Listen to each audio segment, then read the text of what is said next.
Le explico, el síntoma cardinal es el síntoma o signo también puede ser, pero como en general es un síntoma que hace que el paciente acuda al servicio de salud, sea cual fuese ese servicio de salud. Puede ser un consultorio, puede ser un puesto de salud, puede ser la casa de un médico, puede ser un hospital, ¿sí? Entonces, vuelvo a dar el ejemplo que di la vez pasada. Una persona que inicia hace 3 días con rinitis, ¿sí? 2 días antes, sensación febril. Un día antes, dificultad respiratoria. Y ahí consulta al puesto de salud. Lo que le debe preguntar el médico es, ¿cuál de estos síntomas le hizo consultar? ¿La rinitis, la sensación febril o la dificultad respiratoria? Muy probablemente va a ser lo último, la dificultad respiratoria. Entonces, ¿cuál va a ser el motivo de consulta? Dificultad respiratoria. Algunas cosas que tenemos que tener en cuenta con respecto a, bueno, esto vamos a ver después. Algunas cosas que tenemos que tener en cuenta con respecto a qué ponemos como motivo de consulta. Algunas reglas que están implícitas son, no se pone diagnóstico en el motivo de consulta, ¿sí? Entonces, yo no puedo poner disnea, porque disnea es un término médico y ya es prácticamente un síndrome, ¿sí? Entonces, se pone dificultad respiratoria, ¿sí? Tampoco se usa términos vulgares, por decirlo de una manera, o términos que no sean reconocidos médicamente. No con eso tiene que ser un término médico. ¿Sí? Por ejemplo, doy un ejemplo. Un término reconocido médicamente y no es un término médico es la palpitación. ¿Sí? Palpitación no es un término médico porque un término médico sería o extrasístoles o arritmia, pero en este caso es palpitación. ¿Sí? La palpitación es aceptado como un término médicamente, pero no es un término médico. ¿Sí? Ahora, yo no puedo poner, por ejemplo, dolor de barriga o dolor de panza, como dice el paciente. No puedo poner.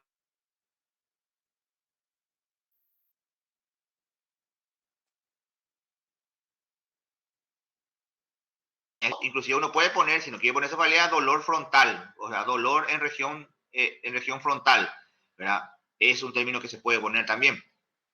Entonces, no diagnóstico ni no términos utilizados vulgarmente en la calle, ¿sí? Son los términos que uno tiene que utilizar en el motivo de consulta. Lo otro es que puede haber 1, 2 y hasta 3, es lo que se sugiere, porque si no ya confunde. Cuando, por ejemplo, podrían ser 3? Y cuando existe una gastroenteritis aguda, porque ahí existen cosas que ocurren casi al mismo tiempo, como náuseas, vómitos y deposiciones líquidas. No poner diarrea tampoco, diarrea ya es diagnóstico, ¿sí?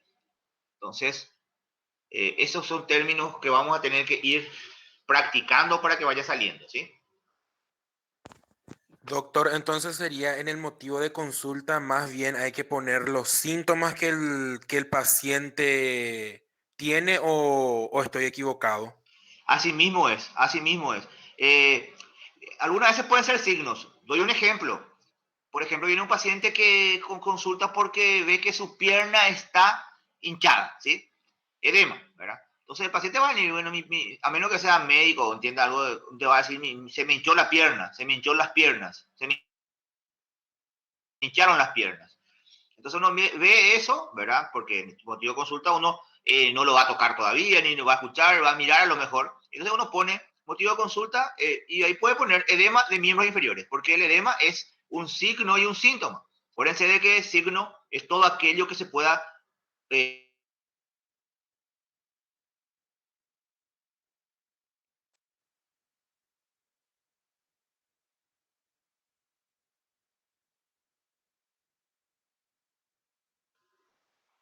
Se corta el audio todo.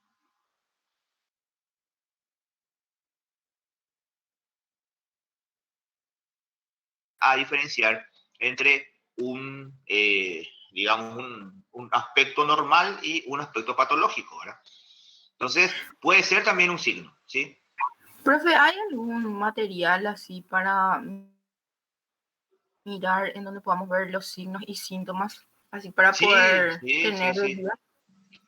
Hay varios libros de semiología muy buenos, muy antiguos nomás, ¿verdad? Pero siguen siendo muy buenos. Uno de ellos creo que es el Fustignoni, que es uno que se consigue fácilmente, que tienen, y hay un material en PDF que si ustedes quieren yo les envío, que son de las maniobras semiológicas, ¿verdad? Se llama, que seguro que lo tienen, porque se pasan de generación en generación, pero hay en PDF. Sí, profe, por favor.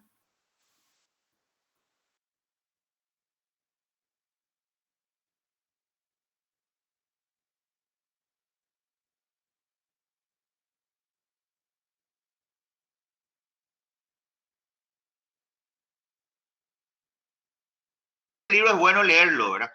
Pero en este caso yo sí por lo menos le aconsejaría que lo tengan en forma impresa. Porque usted lo pueden rayar, lo pueden mirar, lo pueden, no sé, marcar, pintar.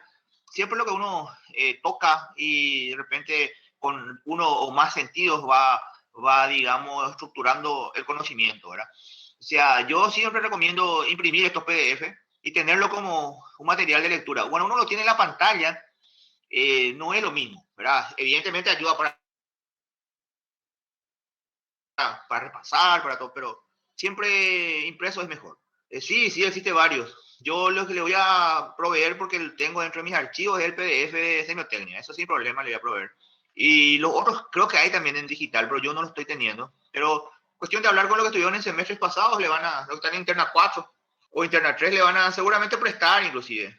Porque esa es la, por lo menos en mi época y hasta hace muy poco, era la tradición entre los estudiantes de medicina. Ahora uno terminó una materia y a menos que tenga, no sé si un hermano, un primo que esté siguiendo, uno lo presta o...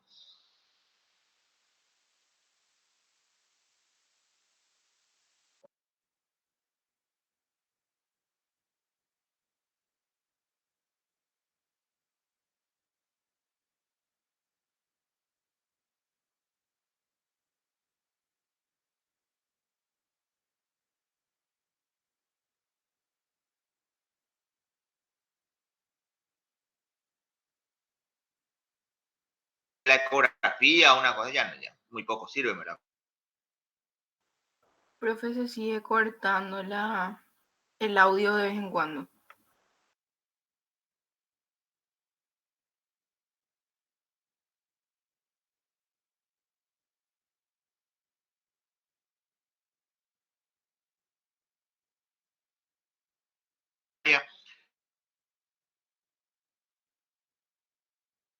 Pero ¿qué pasa cuando de repente dentro de lo que es la tecnología actual, ¿verdad? Que es muy fácil que se cuelgue, es muy fácil que se descomponga una máquina.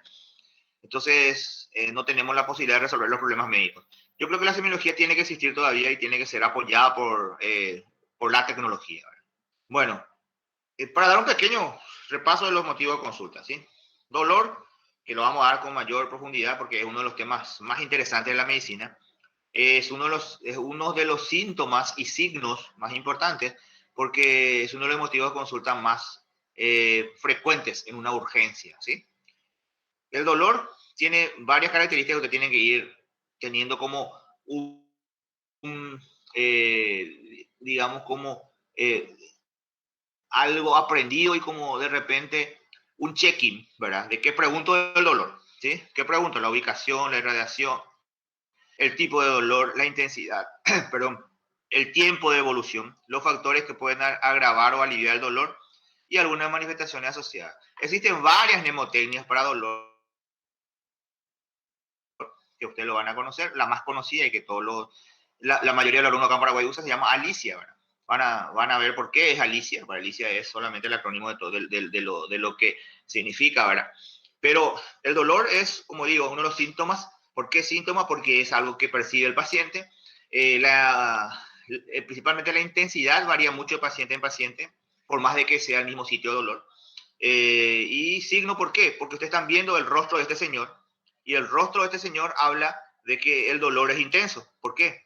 Porque hay dos escalas de cómo se mide el dolor. Una que es la escala en el paciente que puede colaborar, que te puede decir de 1 al 10, ¿cuánto es tu dolor? 1 es nada y 10 es lo máximo tolerable o intolerable. Entonces el paciente te dice 5, 7, 8. Esa es la forma de cuantificar el dolor. Por eso es objetivo, perdón, y es un signo. La otra es por el rostro. En este paciente, por ejemplo, ustedes están viendo en esta foto que el dolor es intenso. Estamos hablando de dolor intenso, ¿sí?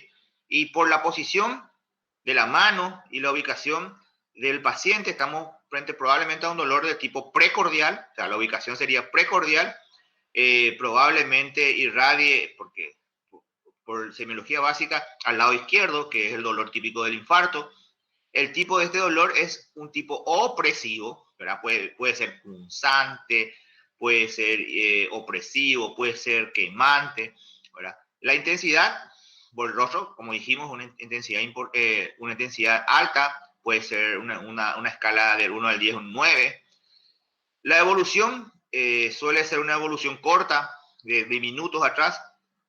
Factores aliviantes o agravantes, el esfuerzo lo va a agravar, el reposo lo va a aliviar.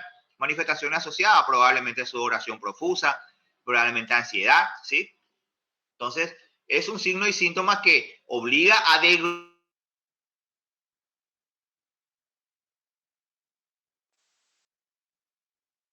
para que nos dé los datos. ¿Por qué? Porque si este señor me dice a mí que no es un dolor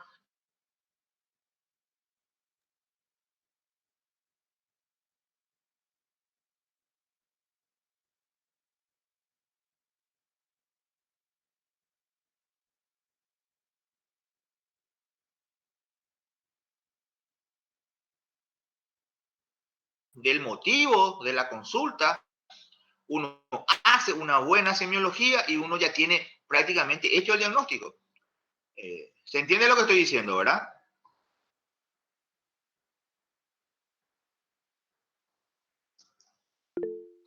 Parece que hay alguien que quiere entrar también.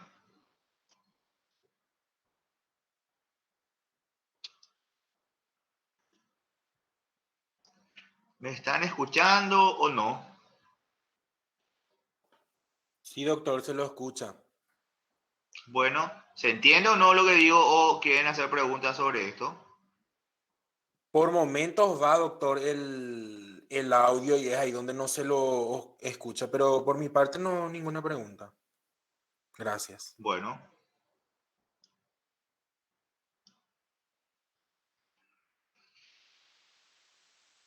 Bueno, lo que pasa con la tos.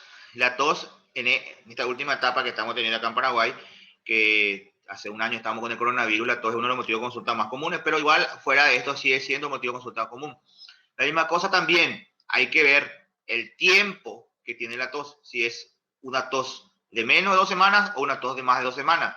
¿Por qué? Porque la tos de más de 2 a 3 semanas podemos considerar ya sospechosas patologías crónicas como la tuberculosis. Y la tos que tiene días podemos considerar patologías agudas como, por ejemplo, coronavirus, influenza, ¿verdad? Bronquitis, que son más leves, ¿verdad? Tipo de tos, ¿verdad? Intensidad de la tos, si está con expectoración o no, si la expectoración es de un tipo mucoso nada más, si es de un tipo purulento, si es de un tipo hemoptoico, son tipos de tos diferentes. Una habla de una tos probablemente de origen inflamatorio, la otra de un origen infeccioso bacteriano y la otra puede ser inclusive de un origen tumoral. Y la manifestación asociada a la tos, que puede haber fiebre, puede haber debilidad muscular, que estamos hablando, por ejemplo, en el caso del coronavirus, que suele haber fiebre, puede haber debilidad generalizada. Todo eso habla de un indicio de la patología, ¿sí? Lo que Profe, Sí, sí, escucho. por ejemplo, cuando viene en la urgencia alguien que tiene tuberculosis Ujú. y está con fiebre, ¿y cómo vos podés, por ejemplo, cómo podés agarrar y hacer un diagnóstico diferencial entre coronavirus, por ejemplo, o ahora todo es coronavirus y hasta que, No. o es diferente su forma de presentación? No, justamente, vuelvo otra vez a la anterior. Por ejemplo, la pregunta que vos me estás haciendo. La tos del coronavirus, por ejemplo, es una tos que aparece en las últimas horas de la consulta. Una tos poco intensa, ¿verdad? Sin expectoración, ¿verdad? Y la manifestación asociada es prácticamente la fiebre, la debilidad, ¿verdad? Y en todo caso, esto te hace sospechar, ¿sí? Lo otro que uno tiene que saber es que no van a llegar al diagnóstico certero solamente por el motivo de consulta. ni tampoco tienen que tratar de llegar. Por ahí usted ya tiene una idea, pero nunca en medicina ustedes tienen que arriesgar un diagnóstico sin tener todo, todo, digamos, ya encuadrado. O sea, la semiología te puede dar una presunción, pero nunca te puede dar un diagnóstico concreto, ¿sí? Podés Doctor, acertar, sí, discúlpame, acerca sobre si viene una persona con signos o síntomas de COVID, sí. directamente entonces tenemos que hacerle un hisopado para poder salir de las dudas. Claro, en el COVID, por ejemplo, todos los cuadros sospechosos tienen que ser hisopados para la prueba de PCR, que es la prueba que puede determinar en forma más certera la presencia de la enfermedad. Pero la prueba de PCR es una prueba que aparece recién a los 5 días de haber iniciado el cuadro. Existen otras pruebas que son las pruebas rápidas, que son de antígenos, que aparecen en los primeros 2 o 3 días, pero solamente aparecen cuando hay síntomas muy elocuentes.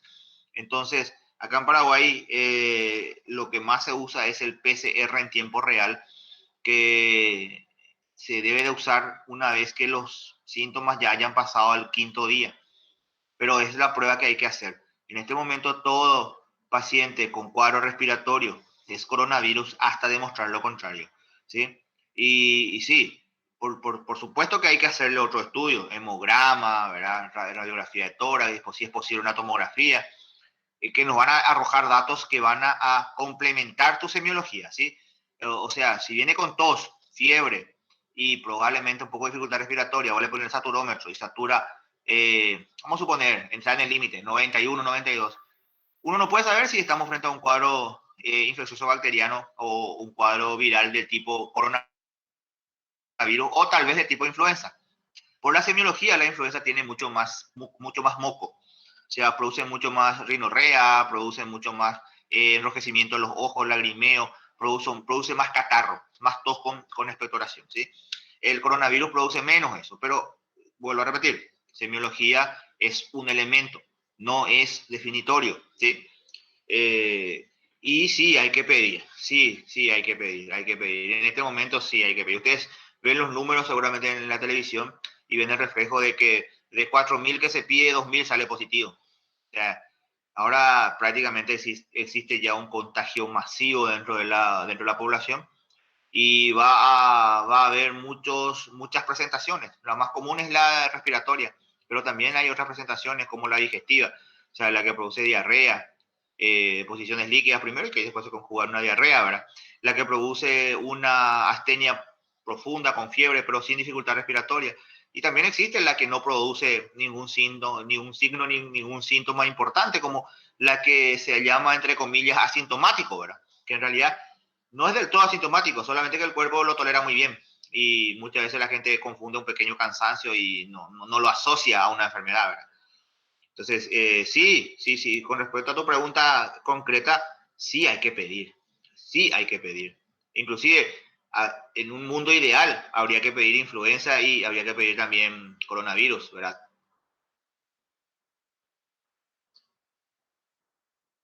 Bueno, siguiendo ya hablamos de dolor en forma rápida, de tos en forma rápida. El otro motivo de consulta, que acá lo ponemos nosotros como término médico, ya que es disnea, que en realidad tendría que ser dificultad respiratoria, es otro de los motivos de consulta más comunes en la urgencia. Y acá tenemos que saber de dónde viene la dificultad respiratoria, si es una dificultad respiratoria de origen respiratorio puro, si es una dificultad respiratoria de origen cardíaca, si es una dificultad respiratoria de origen neurológico o si hay algún tipo de otro tipo de causa de la dificultad respiratoria, ¿verdad? Ahí tenemos que ver si es agudo, si es crónico, si hay algunas circunstancias en la que aparece con mayor, por ejemplo, en el ejercicio, ¿verdad?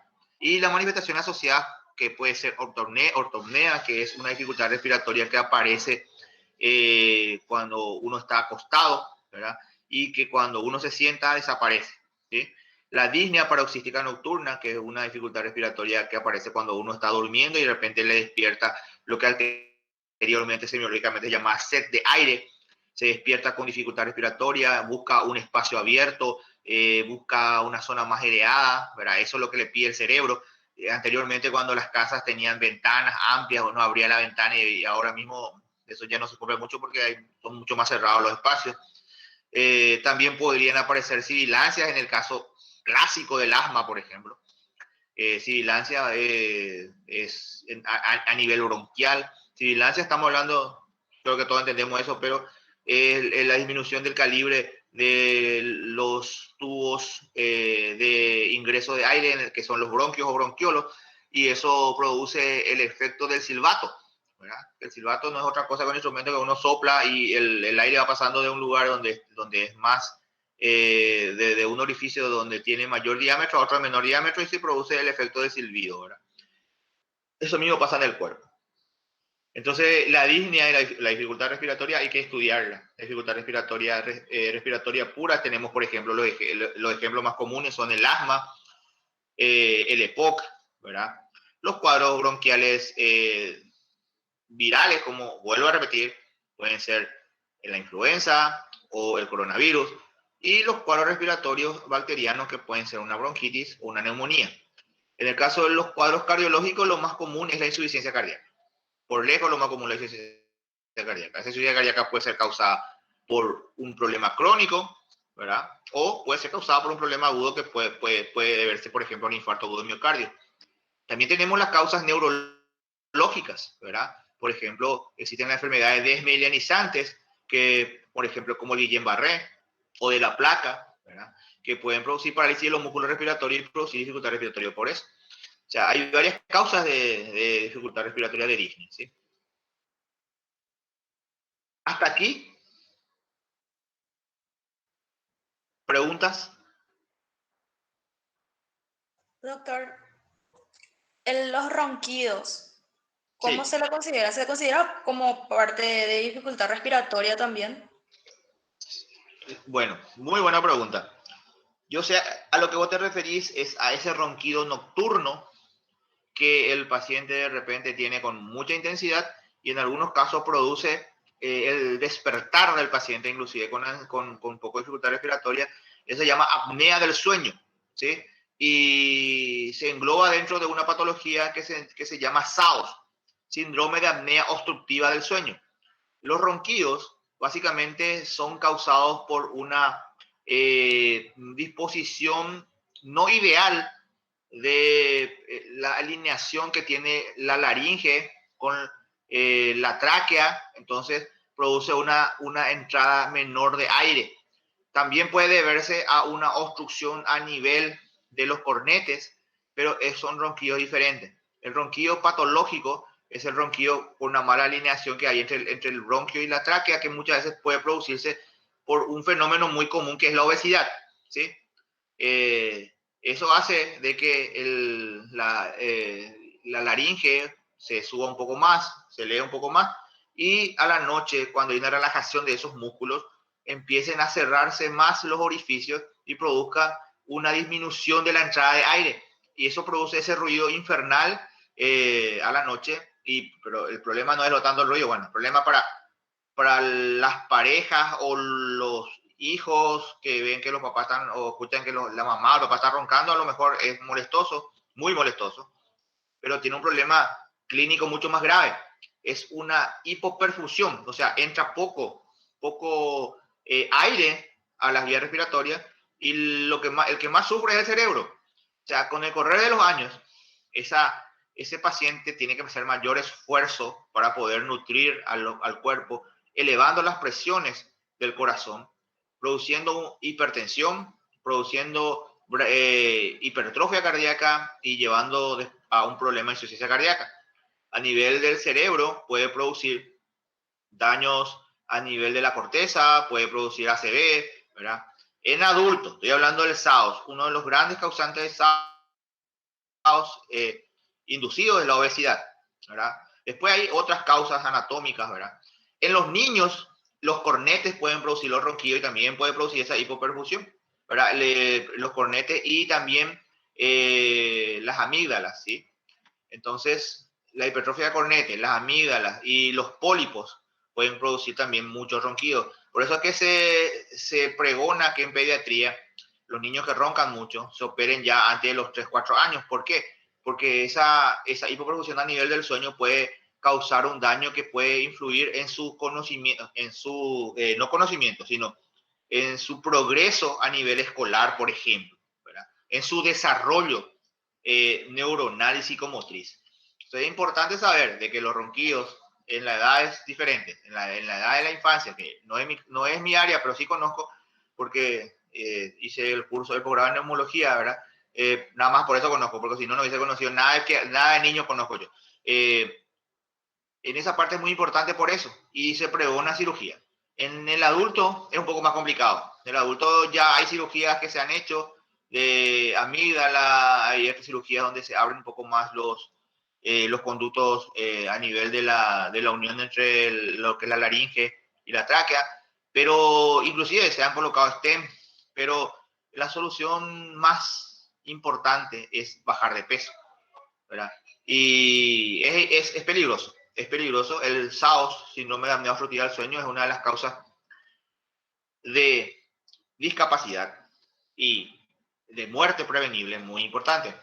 Si usted tiene algún familiar un poco con sobrepeso, o tal vez uno mismo está así, porque no hace falta estar obeso para eso, y ronca mucho porque se lo contó su mamá o su pareja, lo que hay que hacer es una polisomnografía, que es un estudio del sueño. Se le coloca unos monitores, uno duerme con esos monitores y ahí uno se da cuenta si tiene o no, ¿verdad? Porque eso va midiendo a la noche cuántas veces uno tuvo apnea, ¿verdad?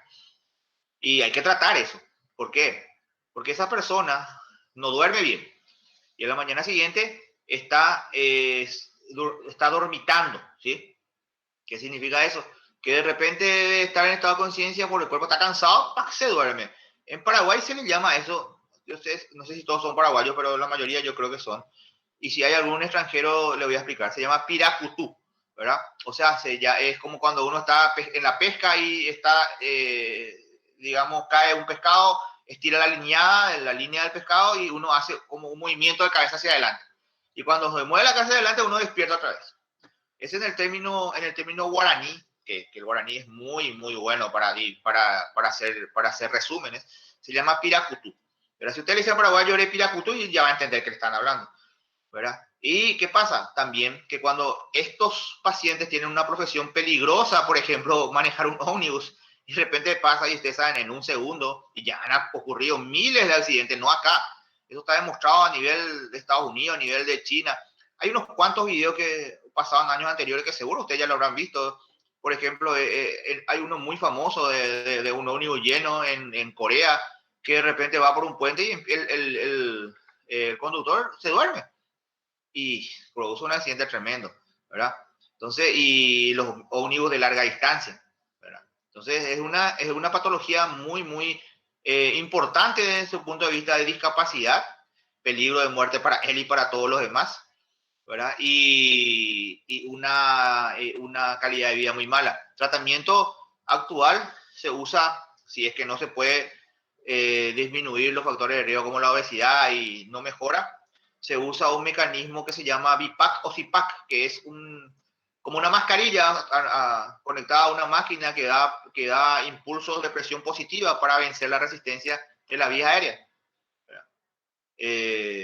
Y uno duerme con eso. Parece hasta argel y no muy cómodo, pero la calidad que tiene el paciente de sueño, el paciente pide dormir con eso después. Y yo tengo muchos pacientes con esa patología y le cambia la vida, ¿verdad? Bueno, a ver, ¿hay alguna otra pregunta?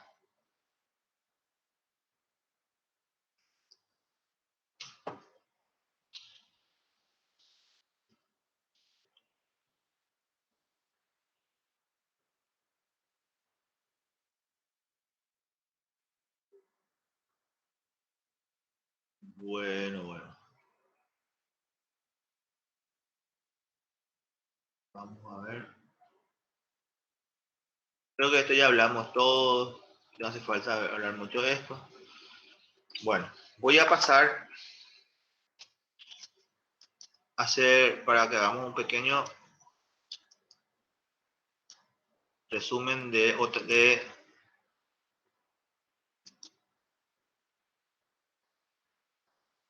tos.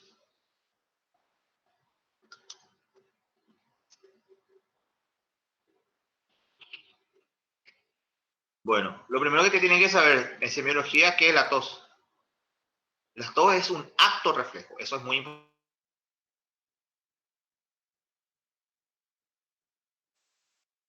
Es digamos, un proceso que está solamente reflejo que provoca un mecanismo defensivo destinado a mantener despejadas las vías respiratorias. Básicamente es un mecanismo de defensa, ¿sí? El 23% de la persona sana, no fumadora, tiene tos, con o sin expectoración cuando se levanta a la mañana. Y eso se debe a la adaptación que tiene el cuerpo de estar a una presión, a una temperatura, y al levantarse cambia bruscamente. Es la adaptación al medio, ¿sí? El resfriado común es la causa del 75% de los casos de tos. Ustedes saben que el resfriado común es viral, ¿sí? El 13% de las personas mayores tienen tos. No importa la causa, pero es un porcentaje importante, ¿sí? Se ha comprobado que que cada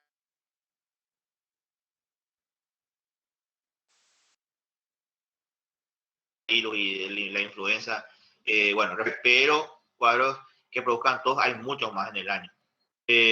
La tos hasta cierto punto uno puede controlar voluntariamente o también hay ocasiones en que uno puede de repente, como se dice, atajar la tos. Pero si la tos es causada por un elemento inflamatorio importante, es muy difícil. Es muy difícil. Existen receptores en varios lugares, ¿verdad? Las más conocidas son la orofaringe, la laringe, la tráquea y los bronquios, ¿sí? Pero también el auditivo externo. Por eso muchas veces, inclusive un proceso inflamatorio en oído puede producir tos. Tiene 3 fases. La apertura de la glotis con la inspiración, el cierre de la glotis con la contracción de los músculos respiratorios y la apertura brusca de la glotis para la expulsión del aire retenido en los pulmones, ¿sí? Por supuesto,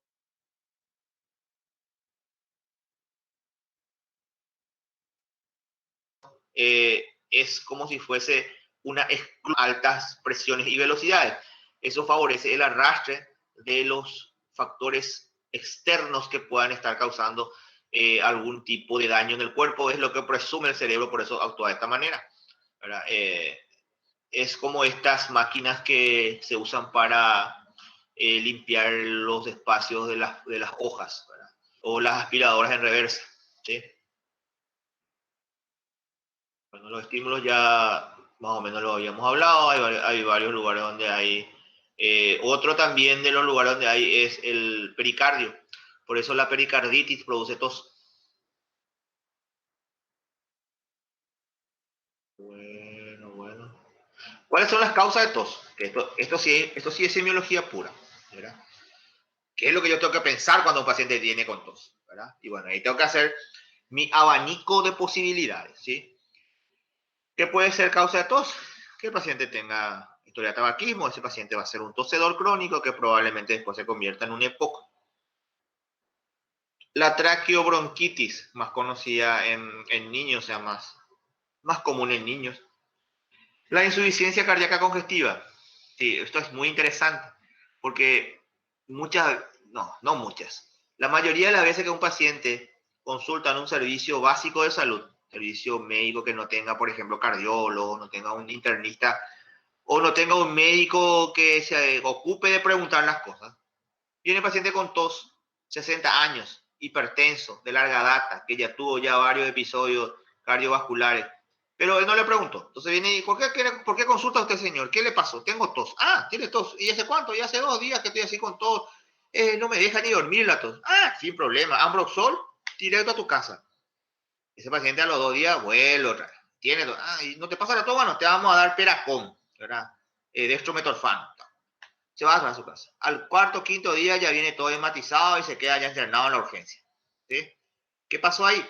No se hizo una buena pregunta nada más del paciente, una buena semiología para Si el médico le hubiese auscultado al paciente, se hubiese dado cuenta de que esa tos es por exceso de líquido que está ya en los pulmones, ¿verdad? Cuando empieza a haber una cantidad excesiva de líquido por culpa de que el corazón está empezando a fallar, una insuficiencia cardíaca congestiva, empieza primero con tos. Y el problema se hubiese solucionado usando un diurético, no un antitusivo, no un mucolítico, ¿sí? Entonces, de ahí viene que es muy importante el razonamiento clínico que uno haga, ¿sí? La otra causa también, que muchas veces este mismo médico que la atendió a la insuficiencia cardíaca viene otro paciente joven, le dice, estoy con tos. Ah, está con tos. ¿Cuánto tenés? Tengo 19 años, tengo tos. Tenés tos. Bueno, listo, tomale Ambroxol. Ese paciente a las 4 o 5 horas ya vuelve a la urgencia porque tiene más dificultad respiratoria, porque había sido asmático, ¿verdad? Y la tos es uno de los primeros estímulos que produce la disminución del diámetro de los bronquios. Inclusive antes de la sibilancia, produce tos. ¿Y qué pasa? Le dio Ambroxol. Ambroxol es un mucolítico. ¿El mucolítico qué hace? Quita moco de los bronquios y para tratar de expulsarlo. Pero ¿qué tiene el asmático? Disminución de los bronquios. ¿Por qué? Porque el músculo empieza a crecer y con más moco ahí empieza a disminuir más el espacio y produce más dificultad respiratoria. O sea, le empeoró a su paciente, ¿sí? Entonces, mucho cuidado con el tema de sobreestimar o de subvalorar la tos. La tos es muy importante que uno haga una buena semiología para poder llegar a unos diagnósticos, por lo menos no fallar en diagnósticos muy grandes como el asma, como la insuficiencia cardíaca, ¿sí? Después hay otras causas menos comunes de tos, ¿verdad? Principalmente en niños, que es cuerpo extraño, ¿verdad? O en adultos mayores un aneurisma de la aorta, pero en ese caso, por ejemplo, existen otros síntomas y otros signos que hay dolor.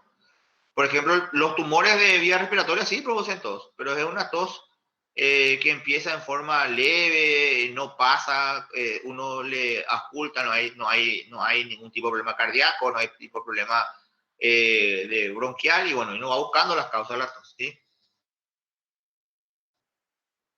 También hay un tipo de tos que ocurre cuando uno está muy ansioso, ¿verdad?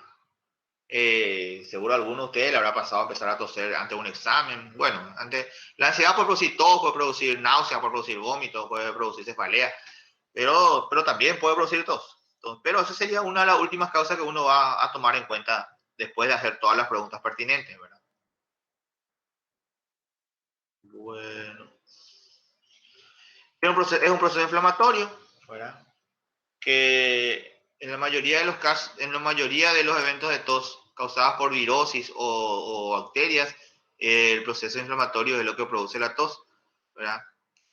Entonces, también pasa con los procesos inflamatorios no infecciosos, ¿verdad? Como la traqueobronquitis, la traqueitis, perdón, la laringitis, que no siempre son procesos bacterianos, ¿verdad? Y algunas veces ni siquiera son virales, algunas veces son procesos irritativos nada más. Entonces, pero el proceso inflamatorio estimula la tos y esa tos va a pasar utilizando antiinflamatorios, ¿sí? Antiinflamatorios, no mucolíticos. Estímulos químicos, evidentemente el cigarrillo es uno de los estímulos químicos más potentes para la tos, pero bueno, existen otros, como por ejemplo las pinturas, ¿sí? Y algunos elementos, uno que se usa mucho en la casa son los repelentes o inclusive los mata mosquitos, los mata insectos.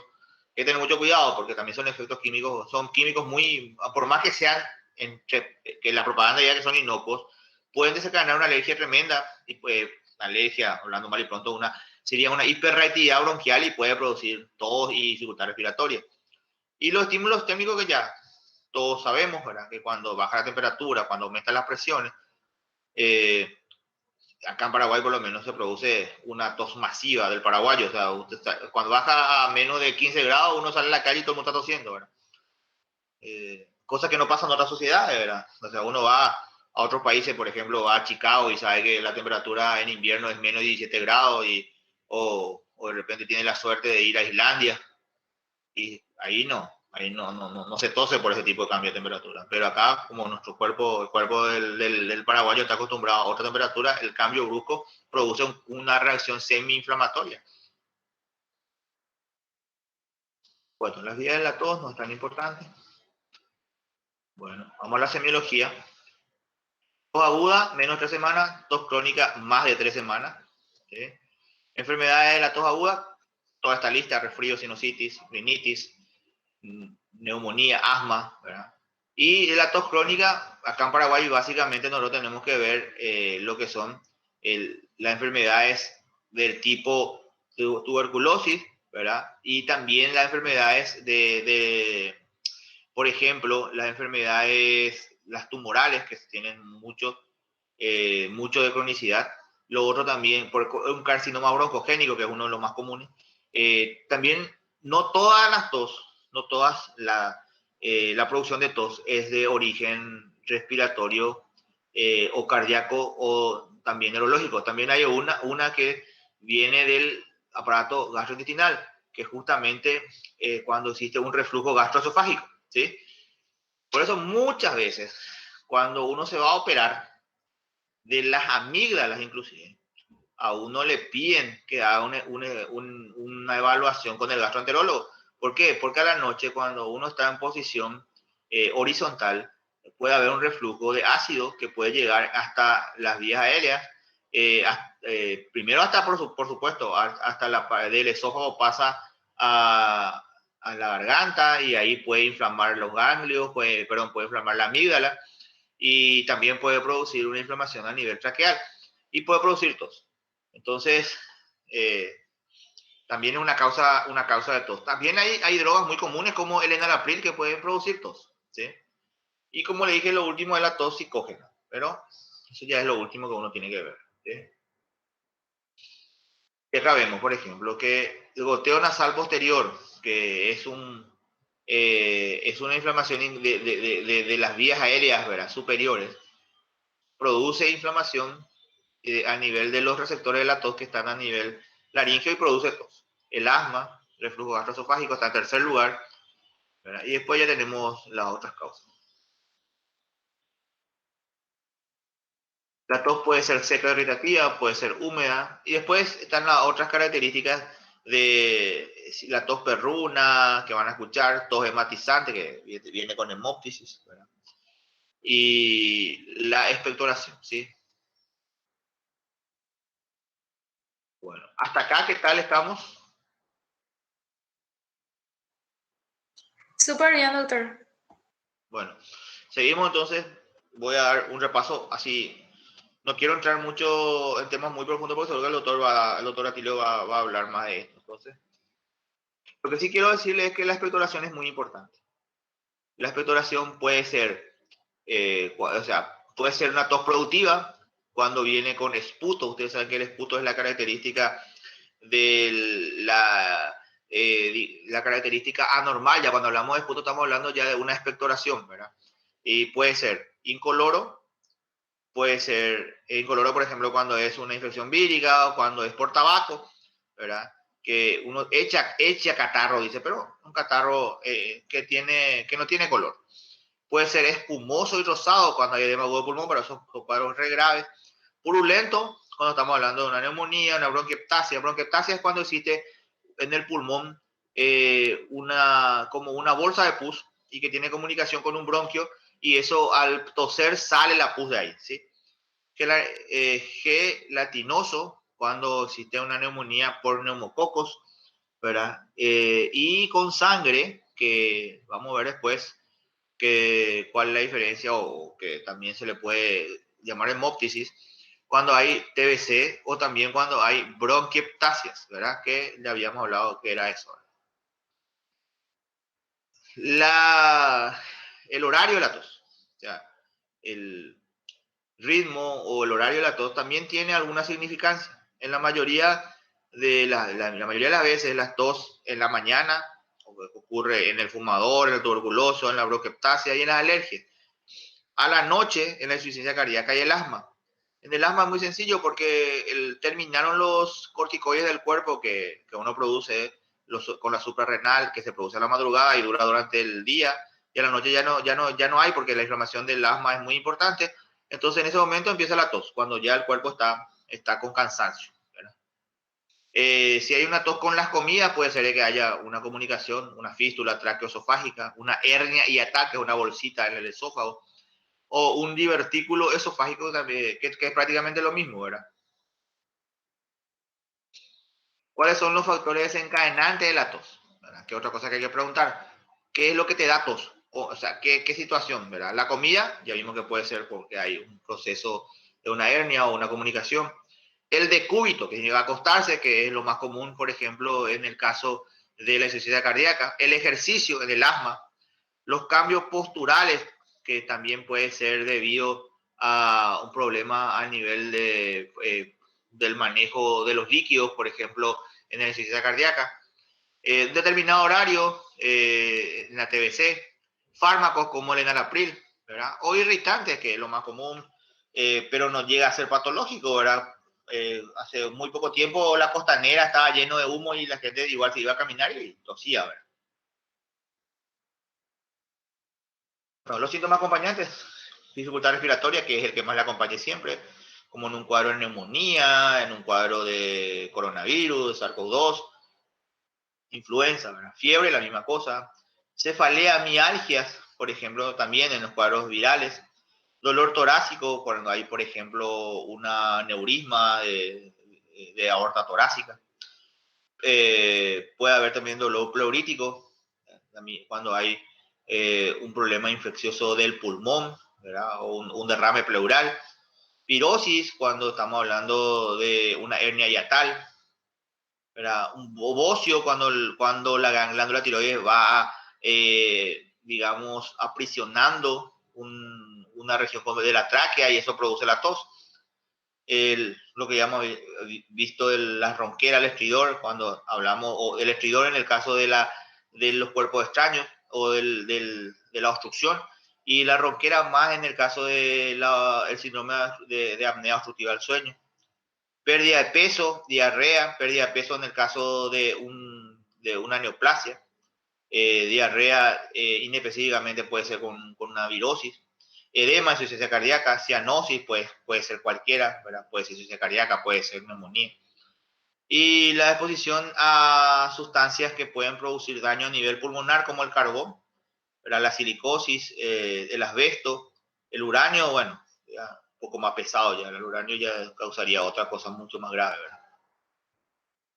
Bueno, después entraríamos en la parte de exploración física, pero eso ya sería de otro, una vez que pasemos de todo es, hasta acá es la parte de lo que uno tiene que preguntar con respecto a lo que es la tos, ¿sí? O sea, es muy importante que uno vaya, uno pregunte, que uno vaya primero conociendo, y porque uno no va a buscar lo que no conoce y no va a encontrar lo que no busca, ¿sí? Entonces primero uno tiene que conocer para poder buscar. Si uno conoce, sabe que la tos puede tener esta característica y lo puede buscar, ahí recién uno va a tener los datos suficientes como para encontrar con estos elementos un camino a lo que va a ser el diagnóstico, ¿sí? Que es en realidad nuestro trabajo final. ¿Verdad? Pero no quiero que nos apuremos en eso, quiero que vayamos bien de a poco. Y en esta primera parte yo le doy todo lo que son las preguntas, el razonamiento con respecto a las preguntas.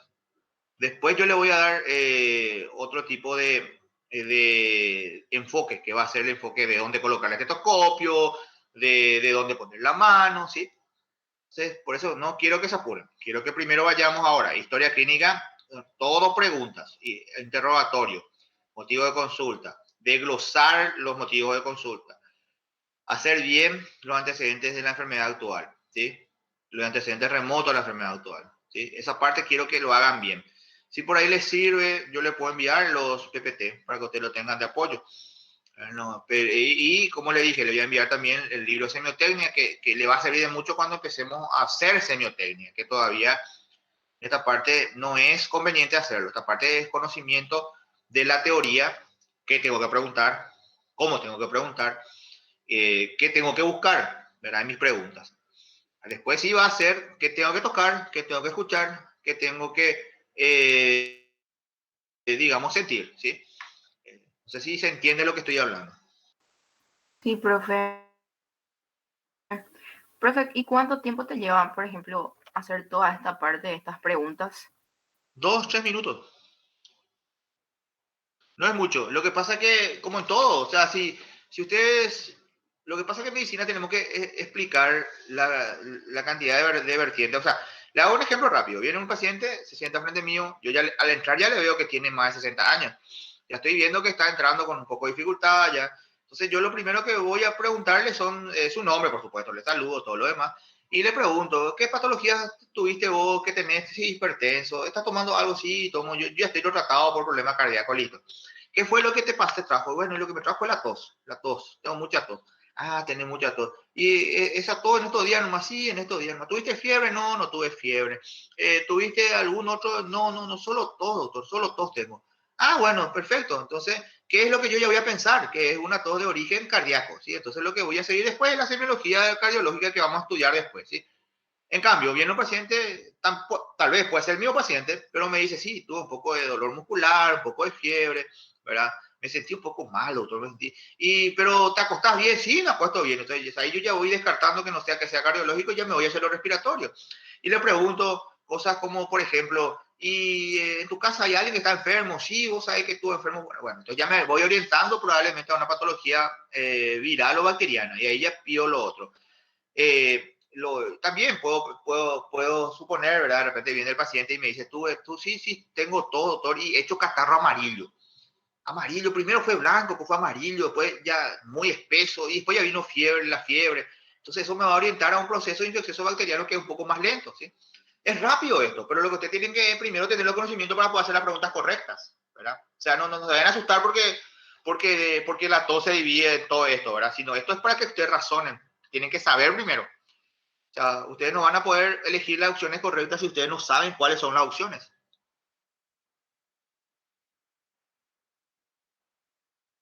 Gracias, doctor.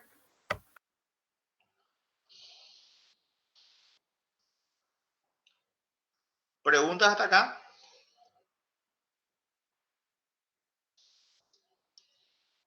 Bueno, por lo menos hasta acá vamos a dar hoy la parte del repaso teórico. Si hay preguntas, voy a responder. Ya hasta acá, ¿sí? O sea, todo ahora ya es pregunta a ustedes, ¿sí?